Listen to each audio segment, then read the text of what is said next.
Olá, seja bem-vinda, bem-vindo e bem-vinde ao terceiro e último episódio do podcast Saúde na Contemporaneidade, produção exclusiva do SESC 24 de Maio que integra a quinta edição do projeto Inspira, Ações para uma Vida Saudável. Eu sou Daniel Cunha e sou acompanhado nesta série pela médica Regina Chamon, autora do podcast Desestresse, que nos traz reflexões e sugestões ao final do episódio. Nessa conversa recheada de poesia, recebemos Geni Nunes. Guarani e ativista no movimento indígena, Geni é também psicóloga, mestre em psicologia social e doutoranda no programa interdisciplinar em ciências humanas na Universidade Federal de Santa Catarina, com foco em estudos anticoloniais. Para conhecê-la melhor, você pode acompanhar o perfil no Instagram, @genipapos. Aqui, Geni falou, entre muitas outras coisas, sobre a visão de saúde derivada da cosmogonia do povo guarani, uma saúde essencialmente coletiva, e sobre como qualquer tipo de monocultura pode nos afastar da verdadeira saúde. Aproveite! Então, para começar, Geni, eu queria primeiro te agradecer por ter atendido esse convite do SESC. É uma honra para a gente falar com você. Muito obrigado. Obrigada, Daniel. Fico muito contente pelo espaço, também para falar desse tema, né? Agradeço muito. Maravilha. Esse tema, inclusive, Geni, a gente falar de saúde na contemporaneidade, é um tema que eu vi pouco você falando sobre isso especificamente, né? Mas em uma fala recente sua, eu ouvi você falando sobre esse tema e eu fiquei muito curioso e queria ouvir mais sobre isso, assim. Então, eu ouvi você falando, por exemplo, sobre a saúde precisar de tratamento. A nossa saúde está precisando de tratamento.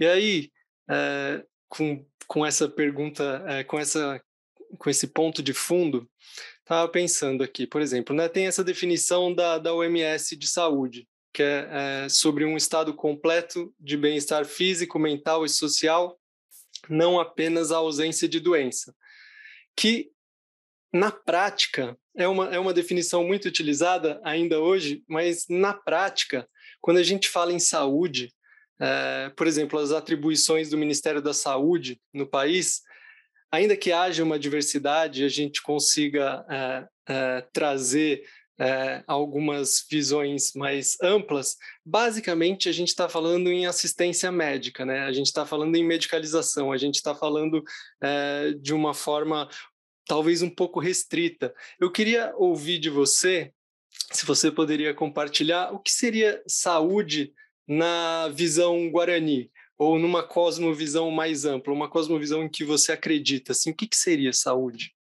Maravilha, Daniel. Acho que é um tema bem instigante, né? Como eu comentei. E eu também sou uma aprendiz, né? Desse debate. Mas do que eu já escutei, né? Das nossas mais velhas, dos mais velhos do nosso povo, né? A saúde sempre vem como coletivo. Então, é até uma provocação que eu faço já há alguns anos, né? De que na psicologia a gente tem um segmento, uma área específica, chamada psicologia da saúde, né? Tem um segmento que é saúde coletiva, né? E aí fica a pergunta, né? Qual saúde não seria coletiva? Eu acho que é um ponto para pensar, né? E nesse sentido, assim, até dessa questão do coletivo, não é pensando apenas o coletivo composto por humanos. Então, a interdependência que nós nos entendemos como povo inclui os demais seres que não estariam, né, dentro desse enquadramento do humano. Tem até falas, né, que eu já escutei, aprendi também dos parentes, como o Daniel Quaraí, né, ele comenta o seguinte, né, que as próprias constelações, né, que nós temos várias constelações Guarani, cada uma delas tem uma figura, né, de representação. Às vezes é o Manuí, né, que é o beija-flor, tem a anta, tem o senhor mais velho. Então, a nossa conexão com os demais seres é diretamente relacionada com a nossa saúde. Eu até brinco assim, né, que para o nosso povo, Isso é uma fala do parente filósofo guarani Berartimate Popuá, né? Que ele comenta que para o povo guarani a Terra nunca foi plana. A gente sabe que o universo é muito maior do que o terraplanismo sugere, né? E dentro desse sentido, uma das provas que a gente tem disso é que muito da energia da saúde que a gente precisa vem de um ser literalmente extraterrestre, né? Que seria o Sol. Então, essa interconexão de pensar a saúde como coletivo é algo que embasa a nossa própria cosmogonia, porque quando a gente diz, né, que o rio é nosso parente, que as abelhas são nossos parentes, é nesse sentido de que a nossa vida se faz necessariamente da codependência de outros seres, né? A gente está aqui agora respirando, eu estou bebendo água, né? O corpo não termina na pele, né? Então é um pouco nesse sentido, assim, de ampliar essa visão de algo que esse sujeito, né, que como diz Butler, tem que dar conta de si mesmo e tem que suportar tudo sozinho, né? E de pensar essa saúde coletiva e partilhada. Perfeito, Geni. É maravilhoso ouvir isso assim e, ao mesmo tempo, uma sensação de quão a cultura dos brancos ela está distante disso, né? Do reconhecimento do reconhecimento da conexão com os elementos da interdependência, o quanto a gente está ainda apostando em soluções individuais e um remédio para uma doença específica e eu imagino que com essa paisagem que você tem da maneira com quem você aprendeu e da maneira que você aprendeu, não sei se dá tristeza de ver como são as coisas, ou como que você acredita, assim, tem algum nível de otimismo em relação a uma transição em que essa cultura também aprenda de alguma forma? Você vê isso acontecendo? Eu acredito, assim, né, que uma das grandes dores do nosso tempo passa justamente por essa temporalidade colonial, né? Então, quando a gente ouve, por exemplo, o discurso do progresso, da evolução, do desenvolvimento, é muito nessa expectativa de que, com o passar do tempo, as coisas melhorem. A minha perspectiva disso é de que há descontinuidades, né? Então, antes a gente tinha violências que hoje talvez a gente não tenha, e esses movimentos vão nessa espiralal do tempo, né? Mas uma questão, assim, que eu penso muito nesse sentido é de que a monocultura vai muito além da soja, né? Tem vários países já que têm falado sobre isso, né? A começar da pesquisadora Vandana Shiva, né? Que tem esse conceito que ela criou de monocultura da mente. Aqui no nosso contexto a gente tem, né? Ailton Krenak também falando sobre monoculturas.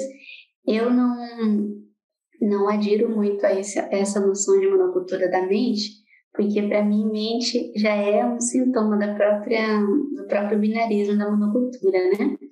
Mas eu penso que esses sistemas todos de monocultura, eles só se sentem, né? Só se sentem tranquilos com a hegemonia, né? Com um único caminho, com uma única direção.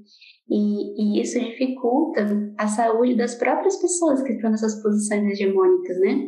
Isso é um aprendizado até que eu tenho muito lendo o trabalho do Fanon, né? Que quando ele diz que nessa racialização do binarismo se associa a mente a pessoas brancas e corpo a pessoas não brancas, só que a gente sabe que, em verdade, nem pessoas brancas são só mente, nem pessoas não brancas são só corpo. Então, esse corte é também violento contra as próprias pessoas brancas, né, que são aí recortadas também dessa experiência mais ampla e complexa de suas existências, né. Então, a gente percebe que aqui no nosso território, por exemplo, essa evolução temporal se faz às custas desse afastamento do que seria a natureza, né? A cultura e a natureza, o selvagem e o civilizado. E eu penso que o que a gente busca como povos indígenas nunca foi, né, a terra só pra gente, a água só pra gente, né? Então, nosso projeto político, espiritual, é de que essa saúde chegue e aconteça para todos os seres, né? Inclusive as pessoas que estão nessas posições de poder, que infelizmente, até para elas próprias, também as corta, né? Também as violenta. Mas um incômodo assim, que eu tenho com essa definição da OMS, né? É que tem essa referência do bem-estar, né? De saúde como bem-estar. Muitas vezes isso é capturado, né, por essas ideologias capitalistas como uma busca, muitas vezes, incessante pela alegria, pela felicidade, e associando isso a estar bem, a ser saudável, né? E a gente pode pensar como que a relação de consumo é muito atravessada por essa demanda, né? Que se inventa, né? Porque não é uma demanda natural, mas a gente começa a acreditar que precisa desse tanto de coisa, né? E a tristeza também é parte da saúde, né? A diferença talvez seja do quanto que... E aqui eu lembro muito de Butler, né? Quando traz aquela diferenciação de vulnerabilidade e precariedade. Vulnerável, todo mundo tá à vida, né? Pode acontecer qualquer coisa conosco, faz parte de estar vivo. Mas a precariedade é um processo produzido politicamente para agigantar essa vulnerabilidade de uma maneira propositada, né? Então, o que eu penso como saúde não é um mundo em que a gente não tenha tristeza, frustração, angústia, né? Mas que a gente possa também pensar que isso faz parte da nossa saúde, desde que vivido de uma maneira, né, no peso que a gente dê conta. A própria palavra opressão, para mim, lembra muito essa coisa do peso, né? Algo que te oprime, que você não dá conta de caminhar com aquele peso, né? E aí, até, se você me permite, eu lembro de um trechinho do Caieiro, que eu gosto muito, que me ensina muito, assim, nessa questão da saúde e acolher também as nossas sombras nisso tudo, né? O poema é assim: se eu pudesse trincar a terra toda e sentir um paladar, seria feliz no momento. Mas eu nem sempre quero ser feliz. É preciso ser de vez em quando infeliz para se poder ser natural. Nem tudo é dias de sol e a chuva, quando falta muito, perde-se. Por isso tomo a infelicidade como uma felicidade naturalmente, como quem não estranha que haja montanhas e planícies e haja rochedos e ervas. É preciso ser natural e calmo na felicidade ou na infelicidade. Sentir como quem olha, pensar como quem anda, e quando se vai morrer, lembrar que o dia que morre e que o poente é belo e é bela a noite que fica. Né? Eu acho muito lindo assim, né, para pensar também essas questões de que saúde não é só felicidade. Perfeito, muito lindo mesmo.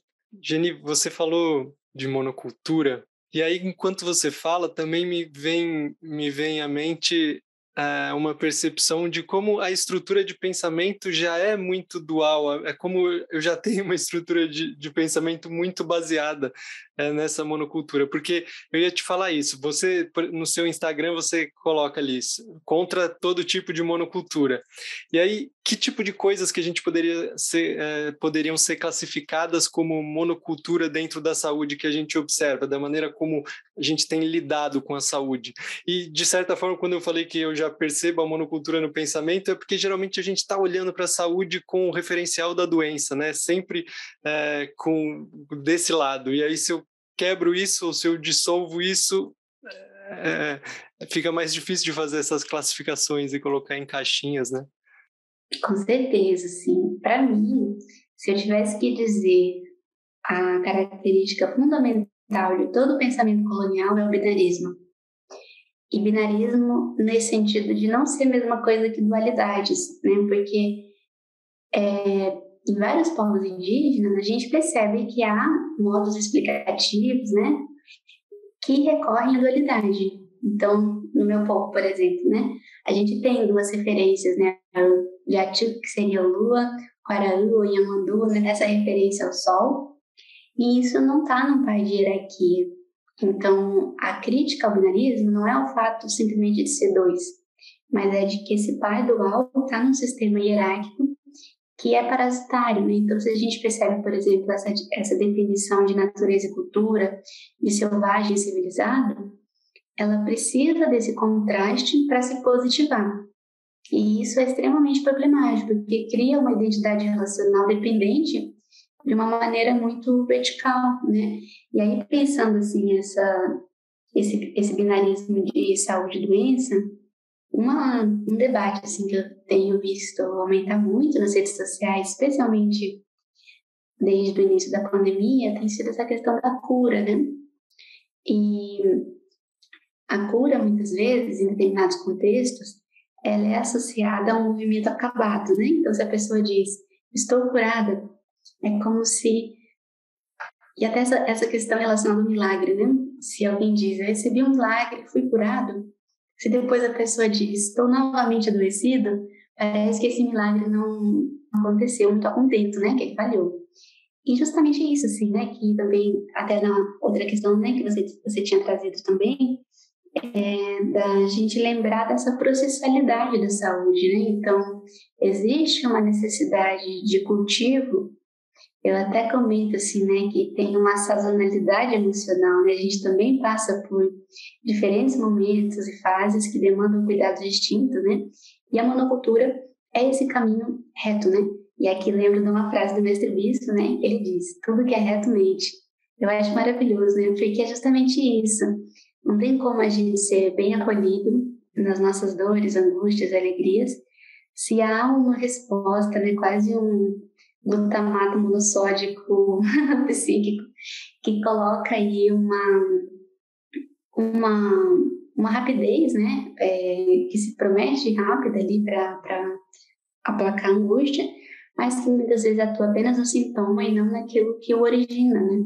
Então, até lembro, assim, de uma fala da parente Simone Tapá, que também é do povo Guarani, é uma grande sábia das ervas medicinais, e ela comenta, assim, né, que às vezes quando ela orienta as pessoas com garrafada, banho de assento, várias outras tecnologias de cuidado, as pessoas comentam, ai, mas eu tomei essa garrafada e não fez efeito na hora, né? Esperando muitas vezes esse efeito ser parecido com esse da indústria farmacêutica, né? Que às vezes imediatamente já se percebe ali o efeito. E ela comenta, né? É preciso ter serenidade com a construção da saúde, né? Nem sempre vai fazer efeito na hora, porque essa nutrição, ela é orgânica, né? Então, esse binarismo de saúde e doença nos faz, muitas vezes, buscar um ideal ascético de vida, que, de novo, compreende como doença aquilo que faz parte do próprio tecido da existência, né? Então, eu penso muito nesse caminho, assim, né? De que essas respostas prontas que o sistema colonial nos dá, nos impede de ter essa singularidade, inclusive de escuta, de poder ter essa sensibilidade de que não é que cada pessoa precisa de um cuidado singular, cada pessoa também é muita gente, né? O que pode ter feito sentido num momento da vida de uma pessoa pode não fazer em outro, né? Essa unidade que se pretende objetiva e linear de uma pessoa não acompanha essa mudança, esses fluxos que fazem parte do que a gente é, né? Geni, você me contou que atende pessoas indígenas como psicóloga, mas que não necessariamente esse atendimento é feito dentro da clínica, como a gente está mais acostumado, que é um outro tipo de acolhimento que você faz. Você poderia falar um pouco sobre isso? Então, Daniel, no nosso povo, assim, nós temos as pessoas de referência nesse cuidado espiritual, que está ali imbricado, né, com também as profissões de sofrimento, que são os Chamorro e Tchadiarã, né? Então, o acolhimento que eu tenho feito até hoje tem sido muito além, assim, dessa dimensão clínica, né? Então, muitas vezes, quando a gente vai, por exemplo, para a Marcha das Mulheres Indígenas, para a PL, né?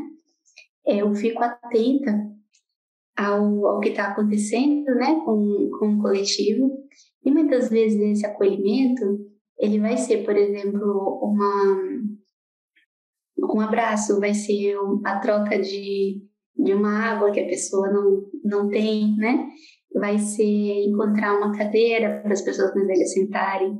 Então, essa intervenção que a gente faz, esse trato de cuidado, ele não é feito exclusivamente por pessoas psicólogas, mas é feito pelo coletivo, né? Então, eu não participo exatamente como uma profissional da saúde, mas como mais uma Guarani ali junto, né?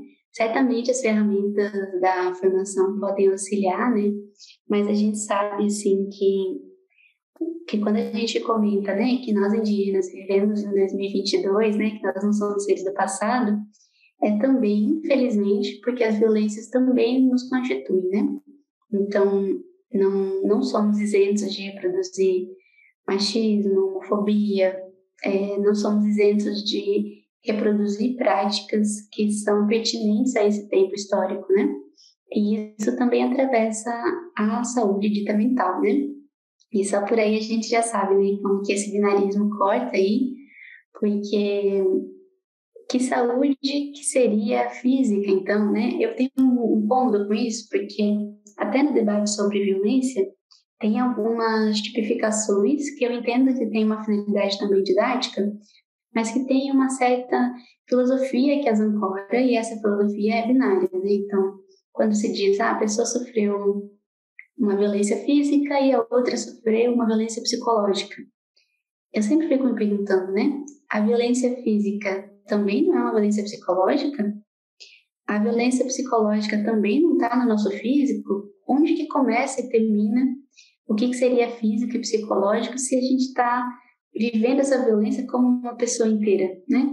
Então, essas demarcações, assim, ainda impregnam muito boa parte das formações em psicologia e dificultam muitas vezes esse cuidado mais ampliado, né? Então, quando a gente pensa, por exemplo, nessa promoção de saúde, que é algo que o SUS preconiza, mas que acaba tendo um lugar mais marginal, né, pela própria demanda e várias outras questões políticas, do quanto que é difícil mesmo construir essa questão de uma imunidade, né, psicossocial que tem chamado, assim, né? Porque se a gente pensa, por exemplo, na vacina, a vacina não é uma cura, né? Ela nos auxilia, né? Ela fortalece o nosso corpo para que caso a gente esteja em contato com o vírus, ele não seja tão ofensivo, né? Então, quando a gente pensa as vacinas, outras simbólicas que a gente pode ter ao longo do caminho, elas também não vão nos curar nesse sentido fixo, né? Mas elas podem nos manter, né? Assim como a chuva, os passarinhos fortalecem também a árvore, né? De quando vem uma chuva, vem uma tempestade, dá uma balançada, mas você continua de pé, né? Então, eu penso muito em saúde nesse sentido de uma imunidade emocional, de uma nutrição emocional que a gente pode construir, né? Para além de um único alimento. Porque se a gente tem uma única fonte de apoio, por exemplo, a chance da gente ficar numa posição muito vulnerável é muito grande, né? Se de repente aquela pessoa que é a nossa rede de apoio não está presente ou não tem como nos atender, aquilo nos deixa exposto, né? E aí eu tenho pensado muito nessa questão da companhia também, né? Você tinha comentado um pouquinho antes sobre essa questão pessimismo, otimismo, né? Às vezes eu escuto assim essas frases, né? O mundo é muito cruel comigo, né? Muito cruel com a gente. E é justamente nesse sentido, assim, que eu penso, né? O mundo todo, né? Os passarinhos também, as borboletas, as árvores, né? Quando a gente assume que o mundo é a mesma coisa que o humano, a gente está ignorando a companhia de muita gente, né? De milhões de seres que também fazem parte da nossa saúde, né? Então, queria retornar, assim, para esse ponto, porque para mim é muito central pensar essa saúde coletiva, de fato, para além do humano, né? Você falou de imunidade emocional. Quais seriam, assim, alguns dos pilares que sustentariam essa imunidade emocional para você? O que você acha que estariam entre os pontos principais que vão nos apoiar nessa direção? Tem uma frase do Nietzsche que eu gosto muito, que é mais ou menos assim: utilizar valores imutáveis para lidar com algo que é mutável, no caso a vida, é a receita para o fracasso, né? Aí eu penso que esses valores imutáveis, seja a ideia do amor romântico, seja essa ideia de que essa vida é apenas uma passagem para uma vida futura, essa assim real, né? Nesse sentido, até lembra-se do quanto que o cristianismo apropria alguns valores das ideias platônicas, né? Nessa noção de que haveria um mundo real e um mundo ideal, que haveria, que o corpo seria o inimigo da alma, que o sexo seria o inimigo do amor, né? E tudo isso vai criando essa briga, né? Que muitas vezes a gente se torna o algoz de si mesmo, e as próprias psicopatologias refletem isso, né? Como que muitas vezes nem precisa ter um inimigo, né, de fora, vem da nossa própria construção essa punição, essa culpa, né? E aí, pensando um pouco nisso, essa esses mecanismos, né, de lidar com o tempo como algo linear, como algo evolutivo, como algo do progresso, está muito relacionado para mim com essas produções de sofrimento, né? E aí, quando eu penso assim em imunidade emocional, é nesse sentido da descentralização. Então, essas verdades prontas que a monocultura nos dá, elas nos compelem a buscar de uma única fonte todo o sentido da nossa vida. Esse sentido pode ser, né, desde alguma vinculação ideológica, um amor ou qualquer desse motivo que daria o sentido da vida e em torno do qual a gente habitaria, né?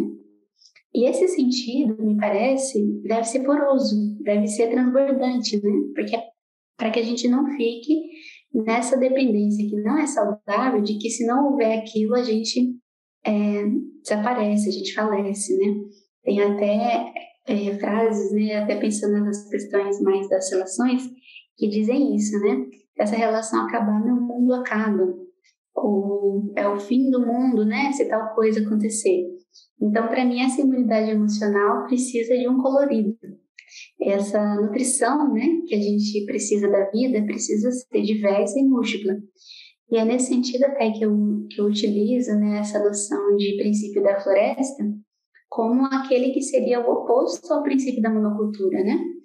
Porque a floresta precisa ser diversa, precisa ser plural para existir, ao contrário da monocultura, né?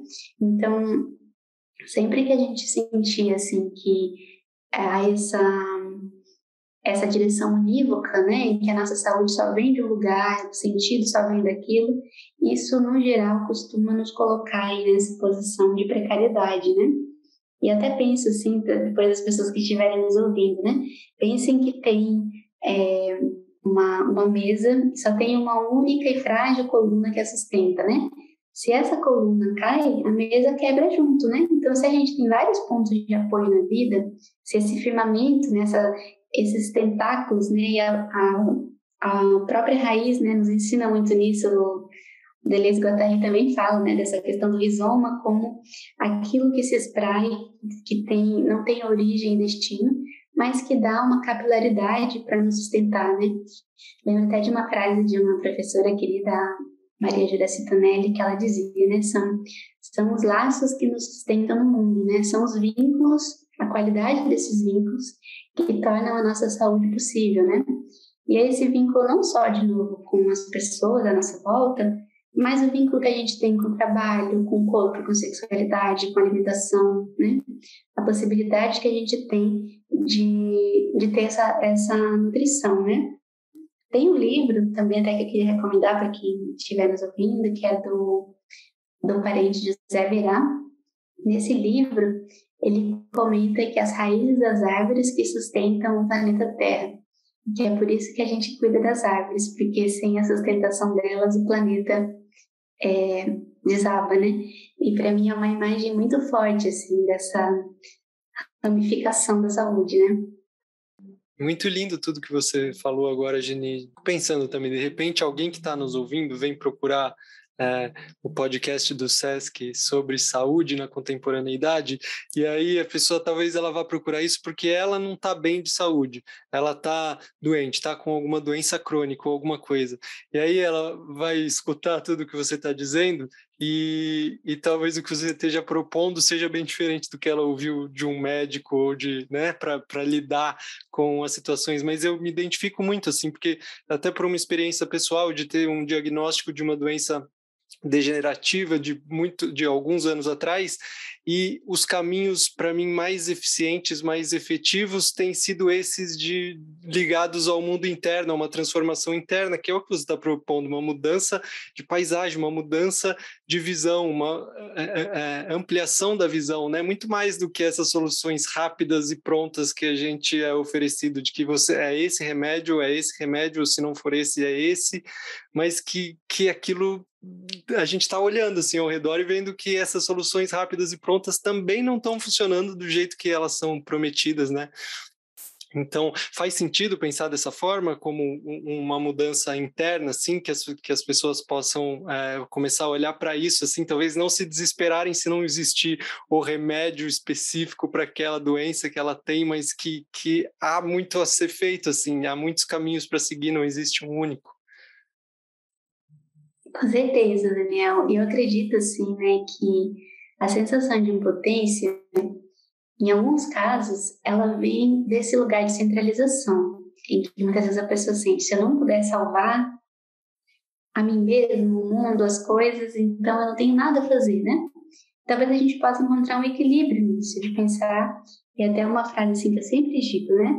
A gente é apenas parte, a gente não é o Gênesis nem o Apocalipse de nada. Só que ser parte é infinito, é muita coisa ser parte, né?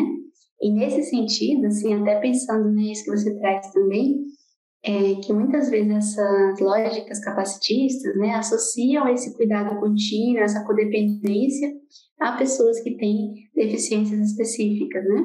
E embora, do ponto de vista político, seja muito importante nomear isso tudo, é muito fundamental que todo mundo reconheça que a precariedade nos constitui como própria condição da vida, né?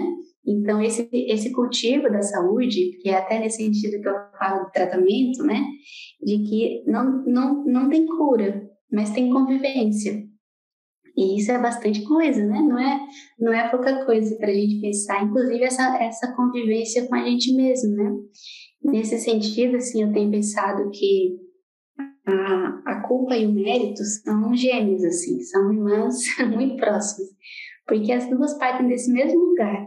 Na culpa, não tem como a gente sentir que a culpa nossa é toda nossa se a gente redistribuir a responsabilização, né? Então, a culpa precisa, muitas vezes, da gente atribuir a si mesmo todo o peso daquilo que não fluiu como a gente gostaria, né? Enfim. Da mesma forma, o mérito, ele também precisa de uma centralidade, né? Eu até comento, assim, né, de que no nosso povo, essa ideia de construção do mundo, essa ideia de criação das coisas, ela é sempre coautoral, né? Então, tem vários trechos, por exemplo, só contar um aqui agora, né? Que quando Nhanderu foi buscar o fogo estava com os corvos, né? E aí, para seguir esse caminho de ir lá pegar esse fogo dos corvos, Nhanderu só conseguiu fazer esse caminho porque ele estava junto com o cururu, que é sapo em Guarani, né? Então, quando também estava conduzindo nesses primeiros movimentos criativos, estava junto de Manoí, né? Que é como a gente chama o beija-flor. Então, todos esses gestos criativos na nossa cosmogonia são acompanhados dessas coautorias. Isso tira um pouco o mérito dessa autoria individual, né? Que é responsável por tudo, mas também tira a culpa, né? Então, elaborar a culpa é também elaborar o mérito, né? Isso dá para a gente pensar tanto nas relações de trabalho, como também nessas questões de saúde, né? E de novo, a questão do tempo. Aquilo que a gente dá conta de fazer é o possível, né? E é nesse sentido, assim, de não querer salvar, mas também não querer condenar, né? Vejo que se a gente abandona um, a gente também abandona o outro, e que dá para fazer muitas coisas, mesmo que não seja nesse movimento de salvação, né? Tem até devem ter notado já, né, que eu gosto muito do Caieiro, né, mas lembro de novo do poema dele, que é assim: não tenho pressa, não a tenho sol e a lua, ninguém anda mais depressa do que as pernas que tem. Depressa é crer que a gente passe adiante das pernas, ou que dando um pulo, salte por cima da sombra. Não tenho pressa. Se estendo o braço, chego exatamente onde meu braço chega, nem um centímetro mais longe. toco só onde toco, não onde penso. Só posso me sentar onde estou. Eu acho lindo, assim, né? Porque vai um pouco a contramão dessa noção do sobrenatural, né? Que também é algo que o parente Gerson Baniwa faz essa reflexão, né? De que para muitos dos nossos povos, essa ideia do sobrenatural, da sobrenatureza, não aparece porque para a gente não há nada supernatural ou sobre a natureza, né? Ela é tudo que somos, né? Então não tem por que a gente imaginar que a gente vai ser mais feliz se a gente tiver um braço mais alongado, né? Como aparece nessa imagem dos filmes, né? Ou que tenha uma velocidade muito maior, né? Com flash. Tá tudo que a gente precisa, a gente já tem aqui no nosso contexto, né? E é nesse sentido que esse mundo aqui, que a gente vive agora, não precisa de um sobrenatural, né, de um céu, algo distante, porque a nossa nutrição está embaixo, né, como dizem os nossos parentes, né, está na terra. Aproveitando esse gancho, Geni, eu acho que a gente não falou aqui sobre bem viver hoje. Eu queria ouvir um pouco, já que está tudo aqui, né? O que é esse bem viver integrado com o que está aqui e como isso tem e qual é a relação disso com a saúde? Me parece que é grande, assim. Ótimo. É uma noção que é utilizada por alguns povos, né? No caso do povo Guarani, a gente fala do Yanderecó, né? Que é o nosso modo de vida. E nesse sentido, assim, uma questão que para mim é muito central nessa noção do bem viver é de novo a coletividade, porque os sistemas capitalistas cristãos, eles prometem aquilo que é VIP, né? Aquilo que é exclusivo. Então as pessoas se sentem muito interpeladas por fazerem parte de uma elite, né? E aqui nem estou falando só da econômica, mas de fazer parte daquilo que seria o excepcional, né? Aquilo que não é o comum. Inclusive, a própria narrativa de amor, muitas vezes, é muito sinônima, né, disso. Então, às vezes a gente tem até um desconforto, né, de pensar se alguém nos diz, te amo como amo todo mundo, né? Parece que não tem tanta graça, né? Porque precisa aí dessa suposta excepcionalidade. E se a gente pensa nessa narrativa de céu e inferno, ela também reifica isso, né? Porque se diz que são muitos chamados e poucos escolhidos. Então, se diz, né, nessa narrativa que há poucas vagas no céu e muitas no inferno. A nossa proposta não é expandir as vagas do céu e botar mais gente lá e aí redistribuir um pouco quem vai para o inferno. É não ter inferno e céu como guia moral de quem merece alimentação, saúde, educação, merece o básico para viver, né? Então não é nunca em nome de apenas um povo, de apenas um grupo, em detrimento de outro. É possível e necessário que a gente possa construir autoestima, alegria, sem que esse apelo da exclusividade seja o horizonte da saúde, né? Então, se a gente pensa mesmo nessas políticas públicas, há muitas vezes nelas um apelo bastante abusivo, eu diria, porque ao mesmo tempo que a gente tem políticas públicas de reparação, a gente tem o encarceramento, por exemplo, como uma política pública também, né? Então a gente percebe que esse estado colonial que a gente vive, ele, em alguns campos, depois de muita luta social, né, ele nos dá algumas migalhas, em concomitância com violências profundas contra nossos povos, né? Então, quando a gente pensa essa dimensão da autonomia, não é para simplesmente encontrar alguém que use bem o poder sobre nós, né? Alguém que tenha o poder sobre milhões de pessoas, mas vamos encontrar alguém com uma moral melhor, alguém mais evoluído, né? O problema não está apenas nessa pessoa que tem esse poder, mas no fato desse lugar estar disponível para isso. Então, a autonomia é também nesse sentido de não ter ninguém que tenha esse poder sobre nós, né? Então, quando a gente tinha, por exemplo, essa relação, e ainda temos, né, da terra não ser uma propriedade, é justamente nesse sentido de que ela não pode ser vendida, né? Não pode ser comprada, né? Tem no livro Manuí, né? Tem até a parente que fala: a terra para nós também é um guarani, né? Também é um ser vivo.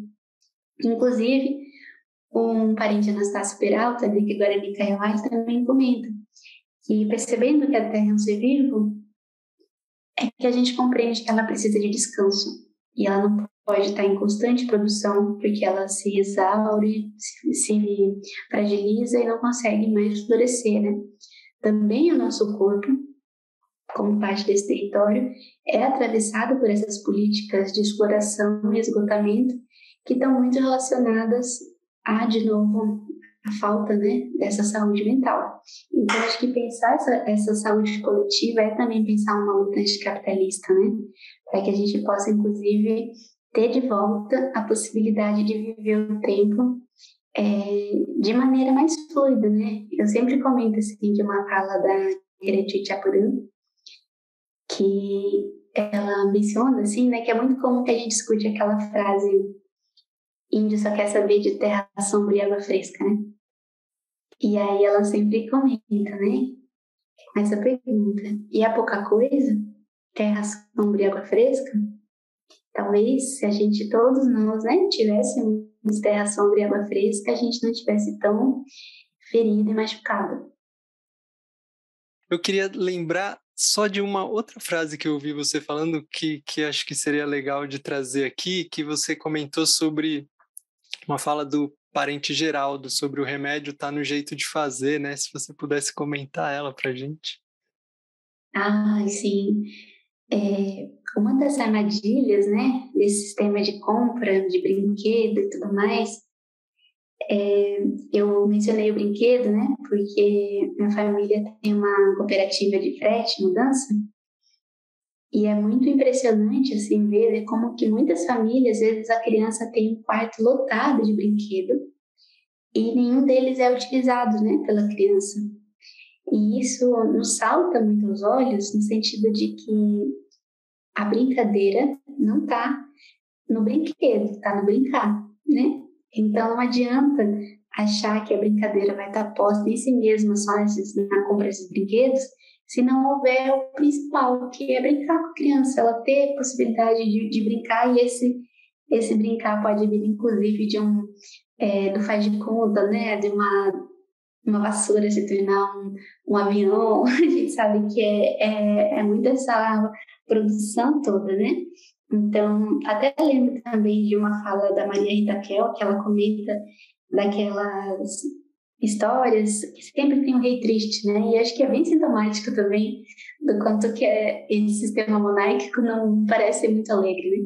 Mas, enfim, tem esse rei triste, e aí ele tá na floresta, numa situação muito difícil, ele se perde, fica com fome, machucado, e aí ele encontra uma senhora que faz para ele um bolo de amora.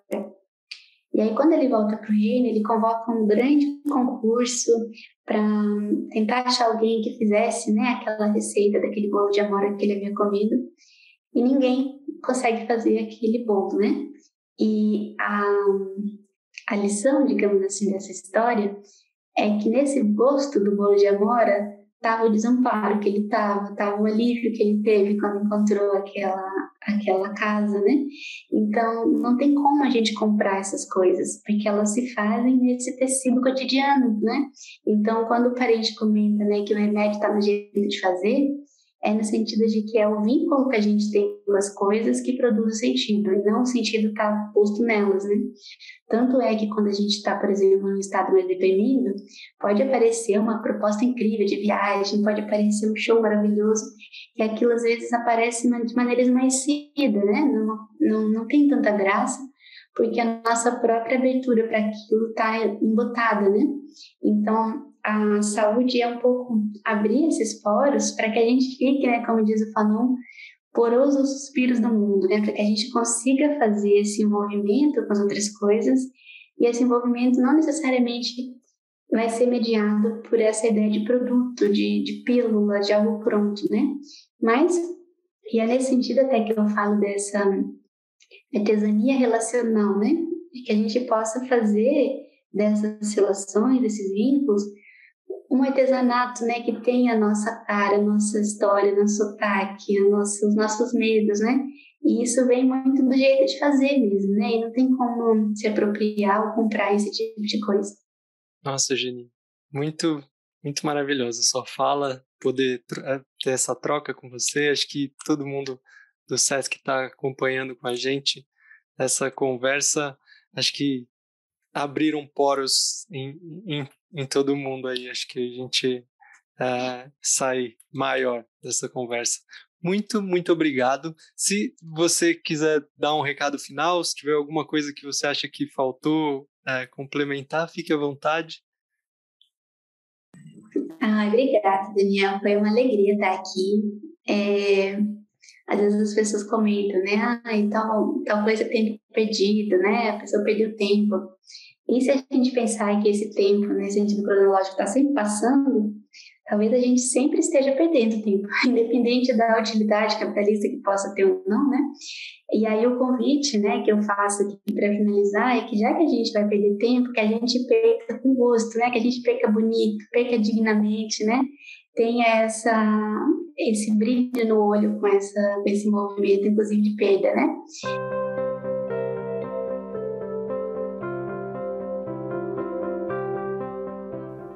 E por aí, como é que você tem perdido o seu tempo? Olha, de tantas falas preciosas que a gente ouviu da Geni, eu queria te convidar a refletir. Como é que você tem olhado para a saúde? De maneira individual? De maneira coletiva? Incluindo tudo que está ao seu redor? Será que você tem trazido para o cultivo da saúde todos os caminhos e possibilidades que se apresentam? Confesso que para mim, que sou médica formada dentro desse sistema da medicina ocidental contemporânea, ouvir a Geni abriu meus olhos para tantas coisas que são fundamentais para a saúde e que eu entendo como importantes, mas me chamou a pensar, será que eu tenho trazido isso com a ênfase necessária para mim mesmo e para aqueles que me procuram? Ou será que você, assim como eu, entende a importância de abordar a saúde de maneira mais ampla, mas na hora do aperto recorre mesmo para o remédio como uma solução mais simples e rápida? A Geni fala que tendemos a olhar para a cura como um movimento acabado. Me curei, pronto. Quando, na verdade, a saúde é um processo, um costurar de eventos que nem sempre está relacionado a elementos que consideramos bons. Bem-estar, felicidade, alegria. Quantas vezes nos deparamos com essa cobrança de que precisamos sempre ser felizes? Bonito pensar, como a Geni nos convida, que a tristeza também é parte da saúde, que os desconfortos fazem parte de nós e que não precisamos eliminá-los. Precisamos apenas cultivar maneiras de nos sentirmos mais capacitados para viver esses momentos de um jeito que a gente dê conta. Estamos acostumados a buscar uma solução rápida e única para exterminar o que consideramos não saudável. Queremos eliminar as rugas, as bactérias, as ansiedades, as tristezas, as dores, de preferência com um remédio só e que tem efeito imediato. Ao invés disso, será que não podemos olhar para múltiplos caminhos, apoiados por múltiplos seres, para lidarmos com as variações da saúde, buscando não a cura, no sentido de extermínio de um desconforto, mas uma convivência com diferentes formas de expressão do corpo, dos sentimentos, dos pensamentos? Como seria a nossa relação com a saúde se, assim como o parente Geraldo sugere, a gente começasse a abrir nosso coração para a ideia de que o remédio está no jeito de fazer, no jeito de se relacionar com a gente mesmo, com os nossos processos internos, com as pessoas ao nosso redor, com a natureza que nos cerca? Talvez esse seja o real significado da saúde na contemporaneidade. Então fica aqui meu convite para você refletir. O que é a saúde para você hoje? Após essa temporada juntos aqui no podcast, você e eu temos muito que pensar sobre esse tema, não é mesmo? Então é o momento da gente perder tempo com essas reflexões e, por enquanto, eu me despeço de você, mas já com vontade de te reencontrar em breve. Geni, muitíssimo obrigado por essa aula, por todo esse brilho que você nos trouxe no último episódio dessa série. Muito obrigada, querida, e também a toda a equipe do SESC, né, pelo espaço, pelo convite. Foi uma alegria estar com vocês. Eu aspiro que, baseados nessa fala da Geni, a gente possa perder tempo com sabedoria e que assim possamos ganhar o tempo, ganhar nossa vida de volta. Fica o nosso agradecimento ao Sesc 24 de Maio pelo espaço para a construção dessa jornada dentro do projeto Inspira de 2022. Um grande abraço a você que nos acompanhou até aqui e eu acredito que a gente vai se encontrar de novo já já. Até logo!